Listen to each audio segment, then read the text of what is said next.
Hey, what's up everyone? This is Kimmerman from Kimmerman Gunpla Studio, and today I have here Gundam G05 or the Mobile Suit RX-785, and this is released by Bandai in 2003.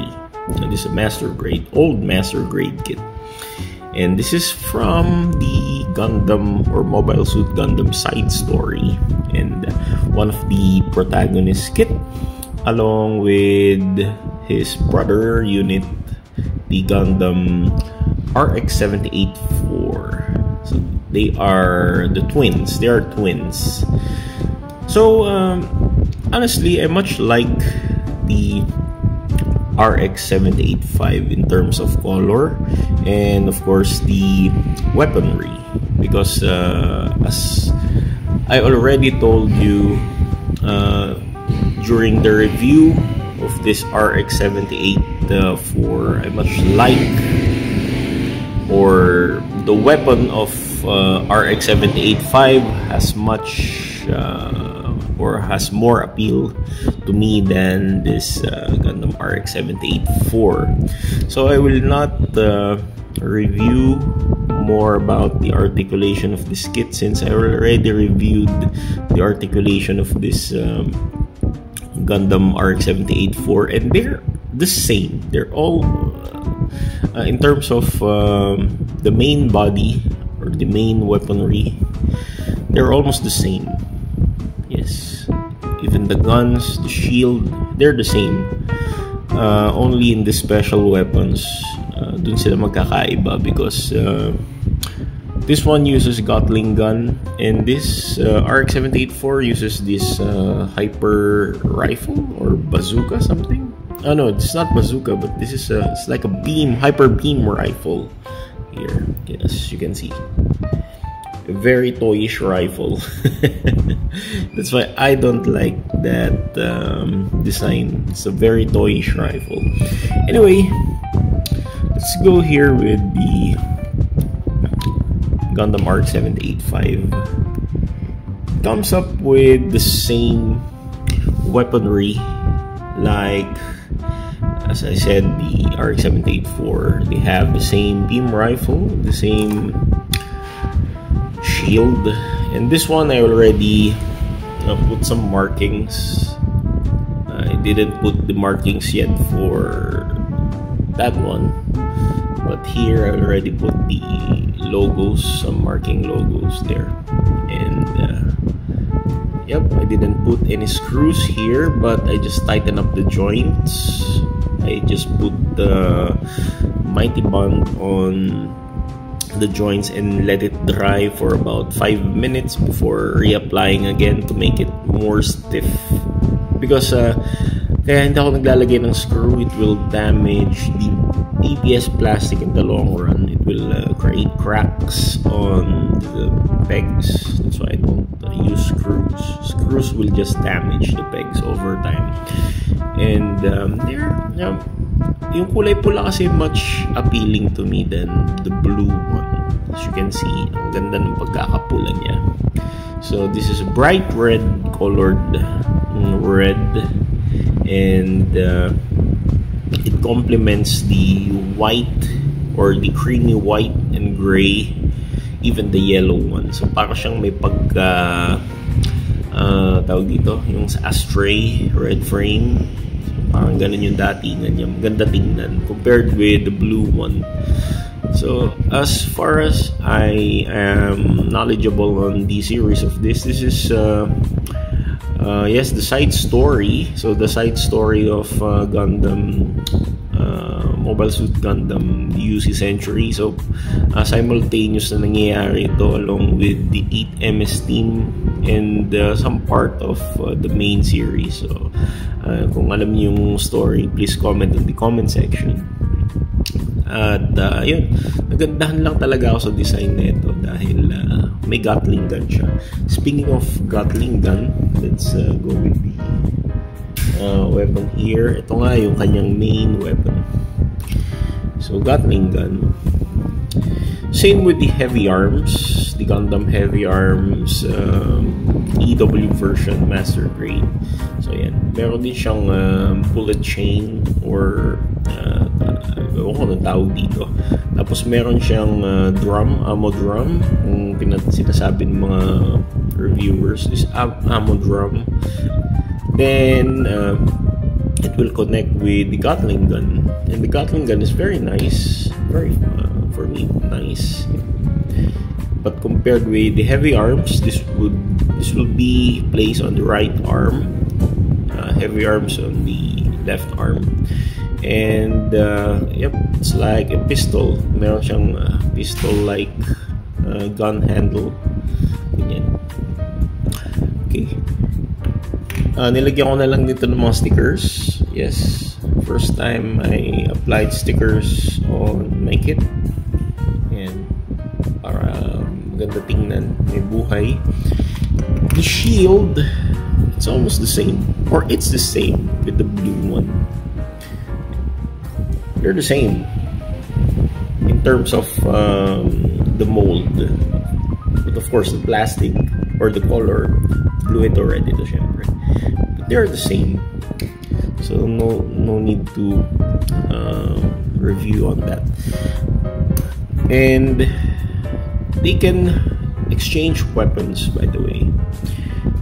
This Gatling gun can be used by the GO4, and that hyper beam rifle can be used by GO5, kasi nga they're exactly the same.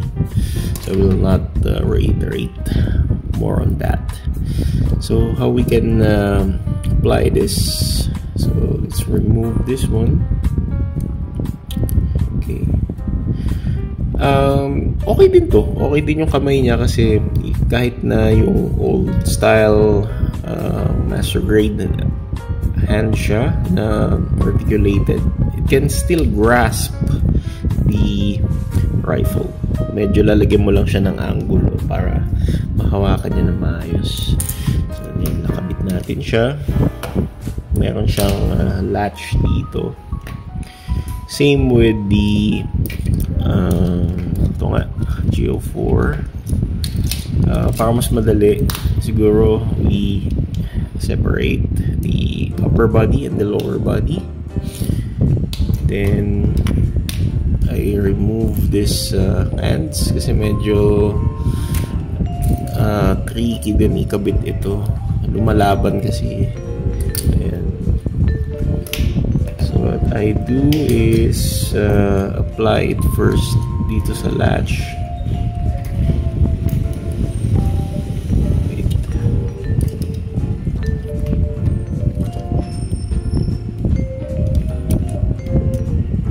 There you go.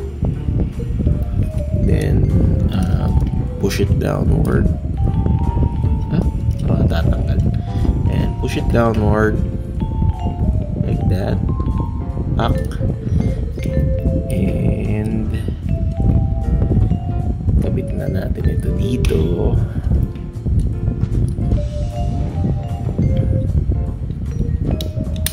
Okay. Then the arms. Let's bring back the arms. And also the other arm.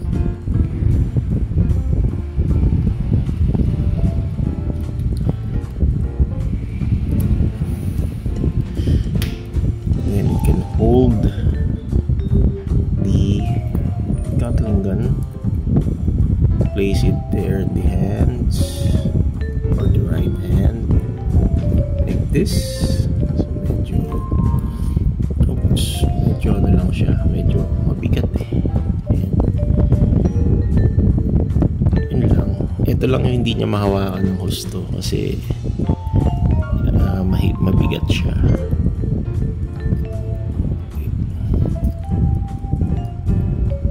Okay, that's it. Then para mahawakan isa, I need to bring this one forward. And maganda dito sa articulation nila is nakakapunta dito yung kamay, makakapag-bend pa inward bend.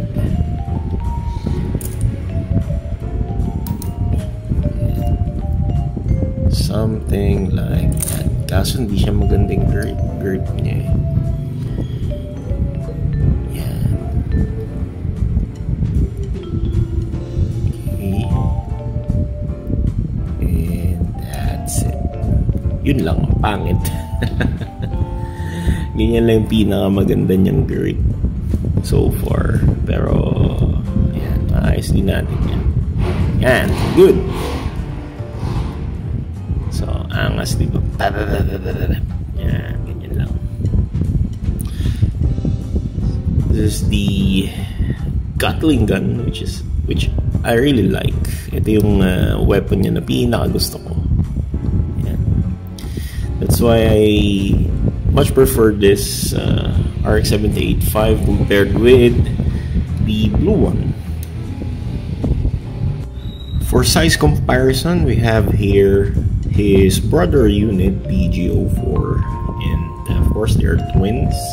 So let's compare it with the other Gundams here. I have here the Gundam Mark II, and yep, I think Mark II is a bit taller than these two because yep, they're not, hindi sila halos pantay nung dito sa may sa may forehead camera.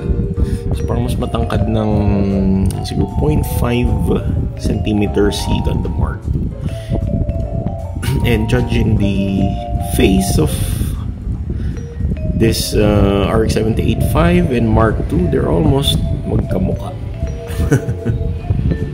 Nagkaiba lang dun sa may side molds nung ito yung may vents dito at saka yung vent ni Mark II, doon lang sila nagkaiba. And let's compare it with Amuro Ray's Karaba unit, the MSK-DJ. MSK-DJ here is a bit taller than the RX-7885. And let's compare it with the non-UC line here. I have here Gundam Astray Outframe D. So Gundam Astray Outframe D, they're almost the same height. Okay.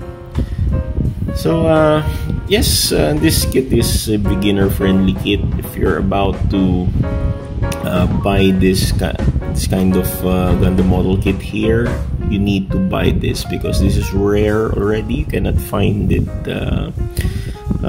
that much sa market. Kung makakita ka man, overpriced. But I think